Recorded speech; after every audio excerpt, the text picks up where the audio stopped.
जय हिंद, नमस्कार। मैं अंबर जैदी स्वागत करती हूँ आप सबका एक बार फिर से हमारे आज के कार्यक्रम में। और आज एक बड़ा डिफेंस अपडेट लेकर आपके सामने हाजिर है।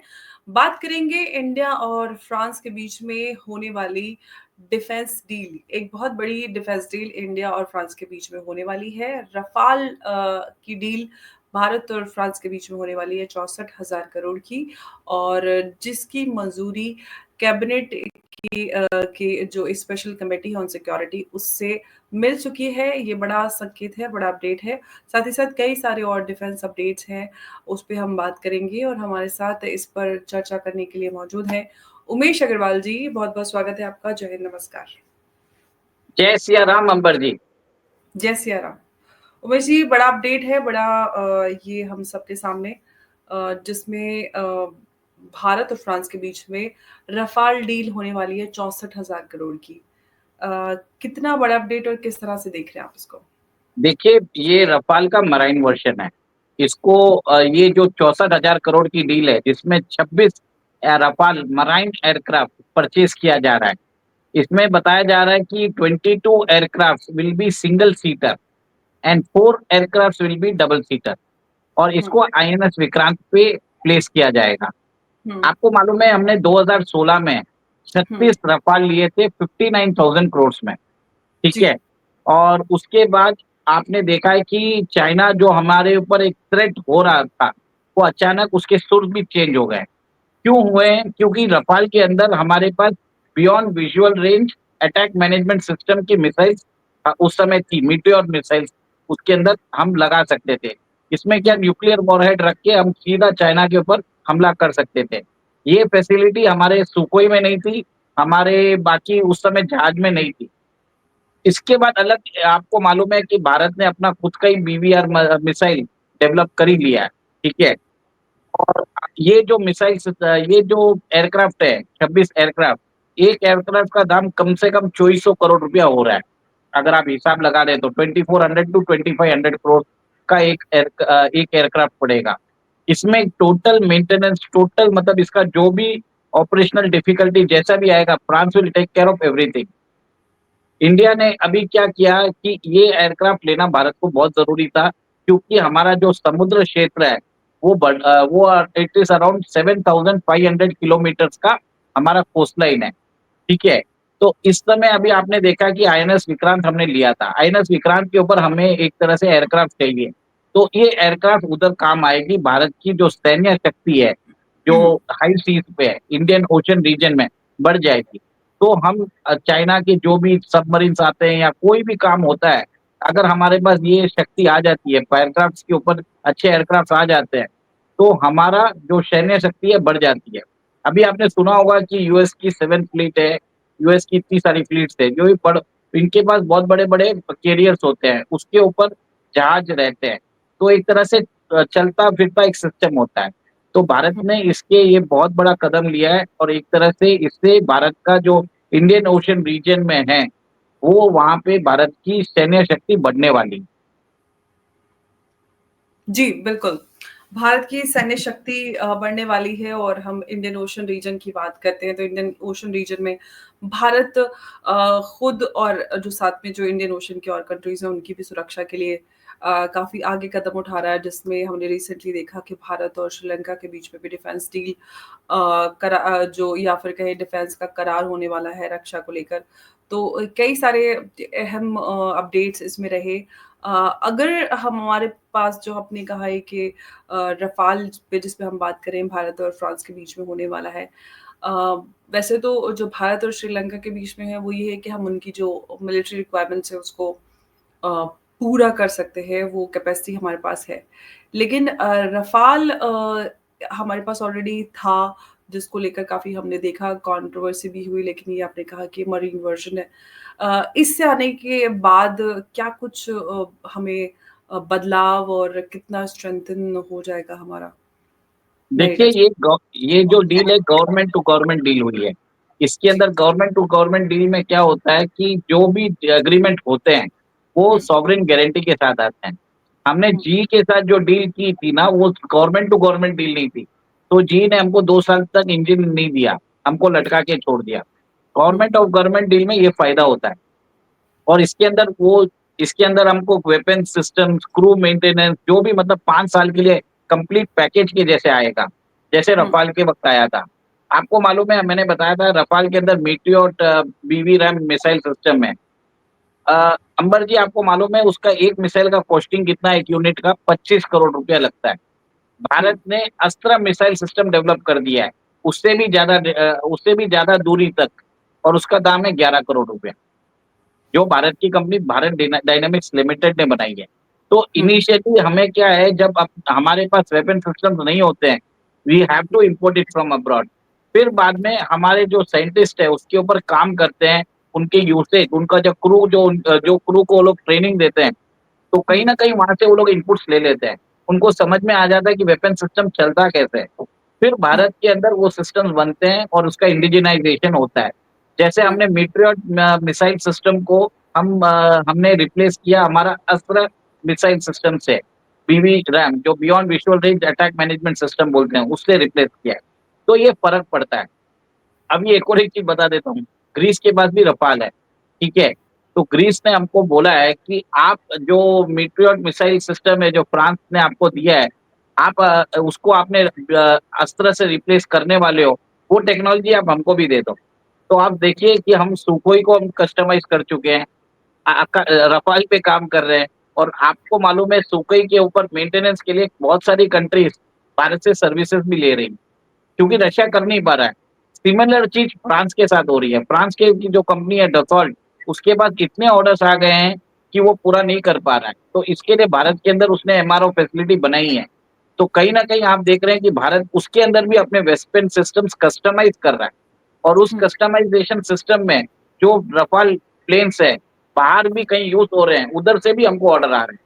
तो इसको एक तरह से हमें एक तरह से we should be proud of that कि भारत इतने सारे जो बोलते हैं ना एयर एयरफोर्स के इतने सारे सिस्टम्स उसके ऊपर काम भी कर रहा है, उसको कस्टमाइज़ भी कर रहा है अपने रिक्वायरमेंट्स के हिसाब से। सुकोई कर लिया, रफाल कर लिया। आप ये देखिए, और हम अपना खुद का तेजस भी बना रहे हैं। देखिए, बोलने की बात नहीं है, जो अगर आप डिफेंस एक्सपर्ट से पूछेंगे तो बोलेंगे कि ये बेवकूफ़ी है। बट कुछ भी है, we have to think about the positives. और आपको मालूम है दुबई के शेख भारत आए हुए हैं। भारत ने उनको अपना आकाश मिसाइल डिफेंस सिस्टम ऑफ़र कर दिया, और आपको हुँ, मालूम है कि Pinaka multi barrel rocket launching system के लिए फ्रांस ऑलरेडी बात कर रहा है, स्पेन ने भी इंटरेस्ट दिखाया है। तो कहीं हुँ, न कहीं भारत के आपको मालूम है ब्रह्मोस के बारे में आपको मालूम होगा, फिर बाद में पिनाका के बारे में मालूम होगा। अभी आकाश के ऊपर भी लोगों का इंटरेस्ट आ रहा है। दिस शोज़ कि भारत का जो डिफेंस सिस्टम्स है, जो प्रूवन हो चुके हैं, क्योंकि आर्मीनिया ने ऑलरेडी यूज़ कर लिया है, आर्मीनिया और अज़रबैजान के युद्ध में। तो अब European countries are now coming to India, और भारत के अंदर वो भारत के मिसाइल डिफेंस सिस्टम्स ले रहे हैं। This is a very good development from our part. और और आपको मालूम है इंडियन ओशन रीजन में हमने अभी श्रीलंका के साथ डिफेंस पैक्ट किया है। और आप ये देखिए ना कि भारत के अंदर एक इकोसिस्टम भी बनता जा रहा है। पिछले दिन 62,000 करोड़ का रुपए में 156 प्रचंड हेलीकॉप्टर को ऑर्डर दिया था हिंदुस्तान एरोनॉटिक्स लिमिटेड को। आपको हुँ। मालूम है उसमें 25,000 करोड़ का जो काम है Hindustan aeronautics limited private sector को दे रहा है। तो एक तरह से सिर्फ डिफेंस पीएसयूज़ नहीं, प्राइवेट कंपनीज़, प्राइवेट कॉर्पोरेट्स भी आज इसके अंदर अपना एक तरह से सहयोग बढ़ा रहे हैं। पहले हुँ। भारतीय सरकार खरीदेगी, फिर बाद में हम इसको एक्सपोर्ट भी करेंगे।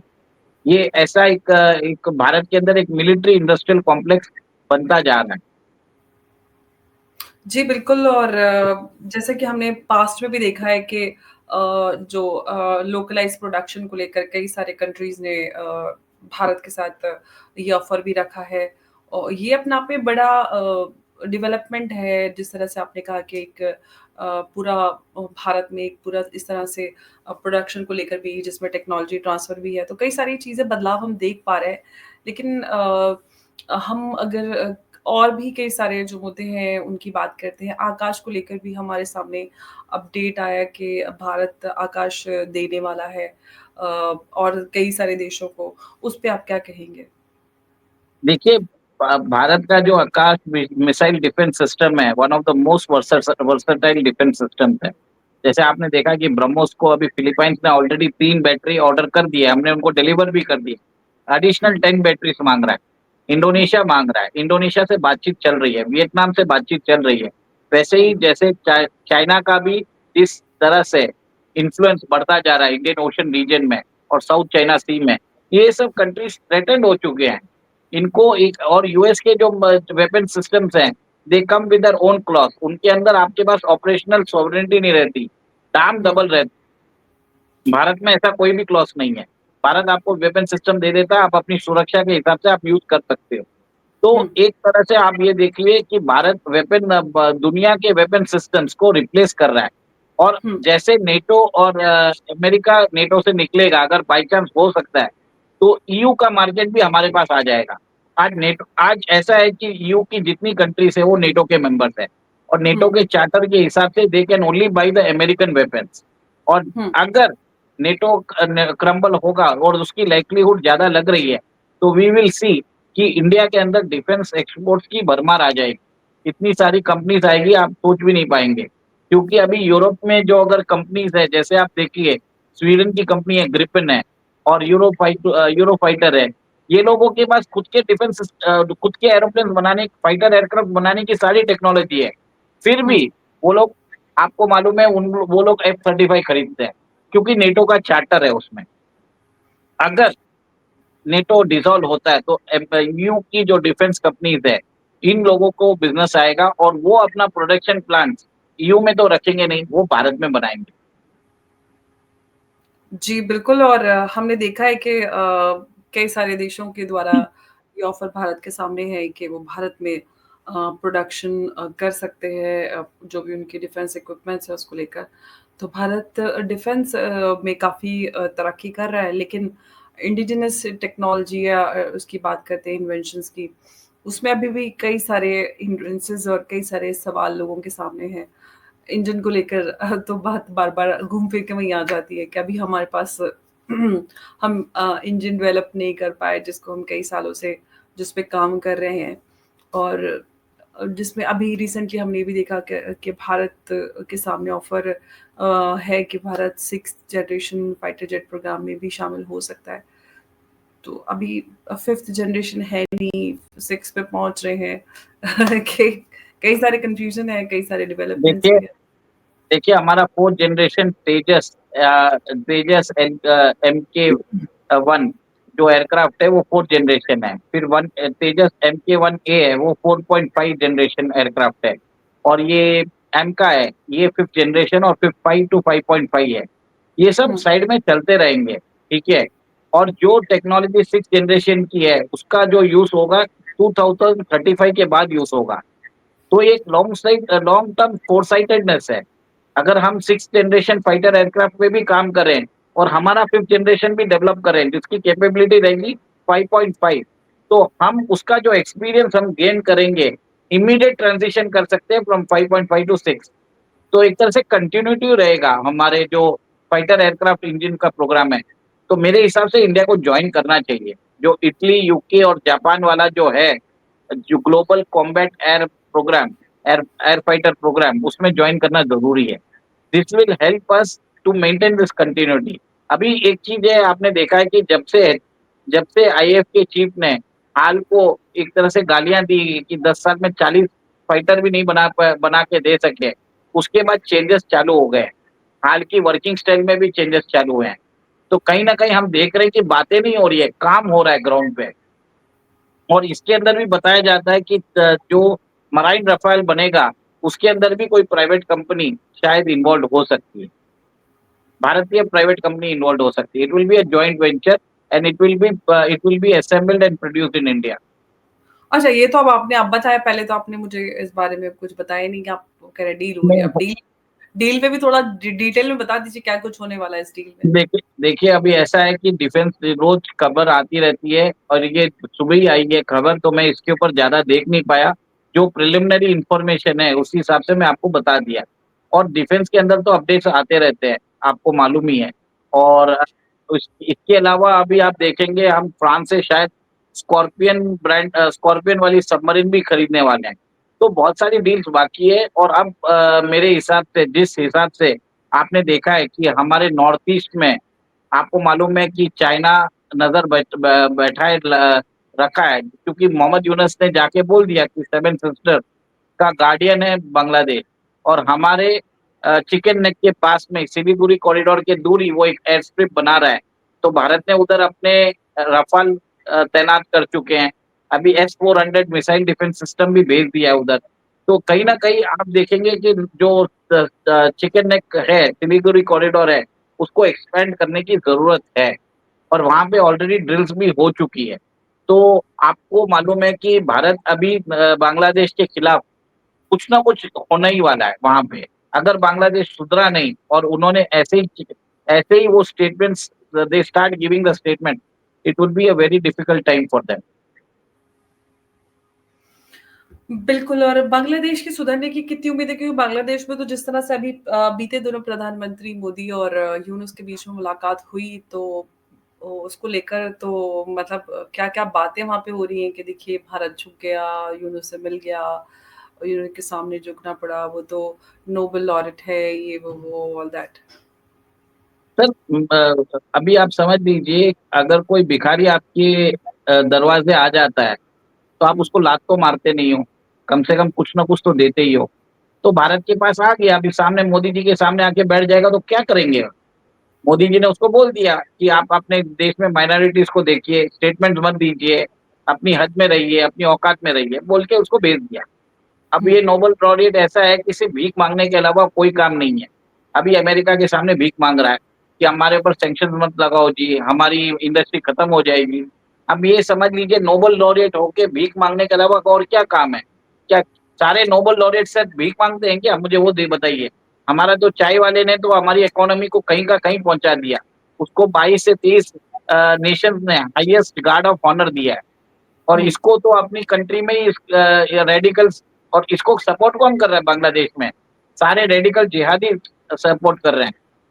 और आपको मालूम है, अवामी लीग की शेख हसीना ने कल 2-3 दिन पहले स्टेटमेंट दे दिया कि आपके ऊपर जितने भी जुल्म हुए, मैं इन सबसे बदला लूँगी। तो कहीं न कहीं आप देखेंगे कि रेजिम चेंज ऑपरेशन चालू होने वाला है, या चालू हो चुका है, या कभी भी कुछ भी हो सकता है। बिल्कुल। और शेख हसीना की तरफ से भी कुछ अभी बीते दिनों संकेत मिले हैं। उन्होंने इस तरह की बातें की जिससे उनकी वापसी के आसार नज़र आ रहे हैं कि शेख हसीना वापस बांग्लादेश जा सकती हैं। और इन बातों में जो संकेत मिल रहे हैं वो किस हद तक सच्चाई है, ये तो आने वाला समय बताएगा। लेकिन भारत और फ्रांस के बीच होने वाली रफ़ाल डील, जिसको मंज़ूरी मिल चुकी है, आने वाले समय में भारत और फ्रांस के बीच में 64,000 करोड़ की रफ़ाल डील होने वाली है।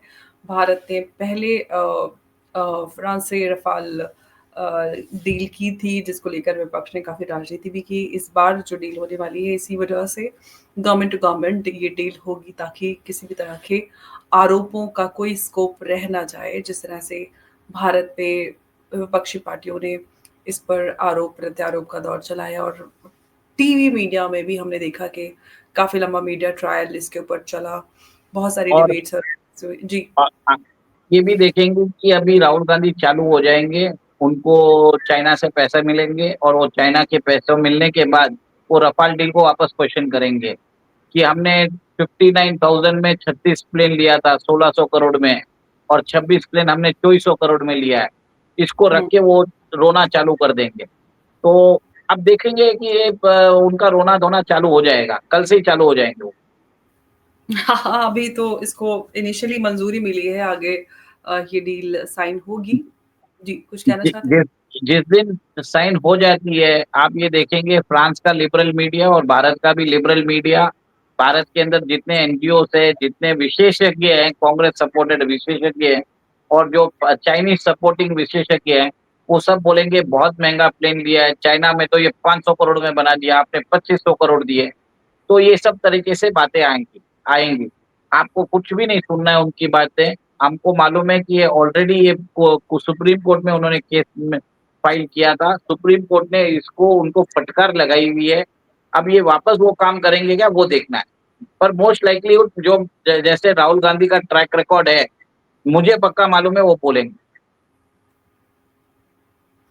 हाँ, बिल्कुल, राहुल गांधी तो बोलेंगे, वो तो ट्रम्प के टैरिफ पे भी संसद में ही बोलना शुरू कर दिया था उन्होंने कि टैरिफ लगा है और टैरिफ लग रहा था इसी वजह से वक़्फ़ बिल भी पास हुआ है। तो मतलब बड़ी बात है, राहुल गांधी तो ज़रूर इन मुद्दों को उठाएँगे, हालाँकि वो बात अलग है कि उन मुद्दों का ग्राउंड पे कितना असर नज़र आता है, जिन मुद्दों को राहुल गांधी पकड़ते हैं, वो बात अलग रह जाती है, वो सवाल ही बिल्कुल अलग है। बस बस राहुल गांधी को ये पूछना चाहिए कि 1953 में जो 80 जीप का जो ऑर्डर दिया था नेहरू जी के टाइम पे, वो अभी तक इंडियन आर्मी के पास नहीं आई है। पहले उनको ये सवाल पूछना चाहिए। जो पहला जो स्कैम है नेहरू गवर्नमेंट में, उसको उजागर किसने किया मालूम है आपको अंबर जी?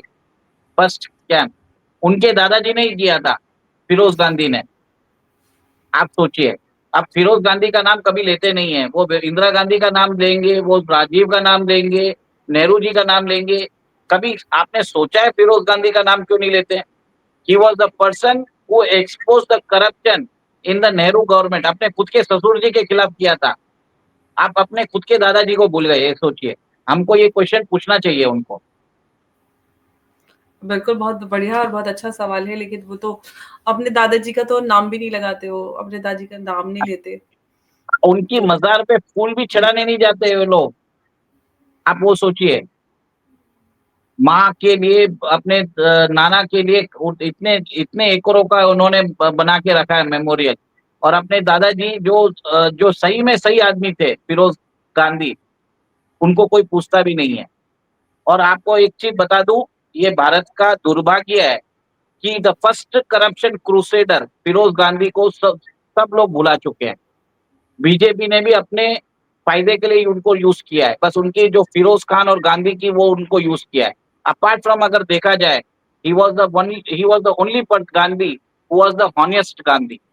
He is the forgotten Gandhi. ये बात कोई भी नहीं करेगा, कोई मीडिया में नहीं करेगा, पर हमारी आदत है, हम तो किसी को छोड़ते नहीं है, जो सही है वो बोलेंगे।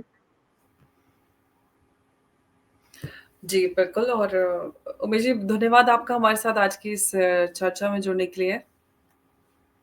जय जो सिया सब राम। जय हिंद, जय भारत, जय सिया राम।